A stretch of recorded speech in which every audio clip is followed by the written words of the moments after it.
Talk to me about some shorts, right?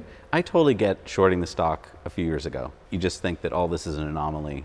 But as each quarter and each year goes by, I don't know, maybe because we've been following it so much, I just can't imagine there's any shorts left. It just seems like there's nothing left for them to be fuddy about. Yeah, and I think the biggest sort of thing that gets lost in translation here is that Tesla is sort of a victim of their own success. Going back to 2012, they had the stock price go from $30 to 180 in like 6 months, a short squeeze. We had a $35 billion company doing $2 to $3 billion in revenue of a car business. That is absurd multiples.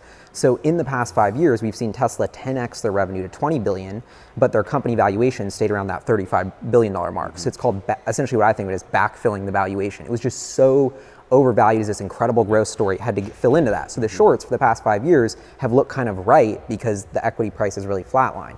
But that's why, I'm not a financial advisor, it's not advice or anything, but I've personally been buying stock because I feel like the fundamentals, Tesla's delivering 10 times as many cars, making 10 times more revenue, like I think are justifying that next big leg up in the stock price, which we'll see soon. Okay, so you're saying that it might have been the case that a lot of people saw it grow so fast that they almost got scared away from it because they're like, well, that looks like a bubble, or that looks too excited. I think so. Like this is the line of the intrinsic value of Tesla. The stock went like this, and now it's been flat like this. But I think we're getting to that inflection where it's fairly at intrinsic value. And there's no growth being priced in. And that's like where have a very different thesis than the financial markets of like, I think Tesla's just getting started. I think we're going to go up to 200 billion, another 10x in revenue, and then that'll justify a several $100 billion market cap. Oh, and so one thing I think the short sellers, why are a lot of smart people shorting Tesla with a lot of capital? I think the big piece of that is that they're looking in the rear view mirror at the financials. These are financial people, not technologists. You think about what Tesla's doing with their AI. They built the fully self-driving computer. Like this is cutting edge AI technology.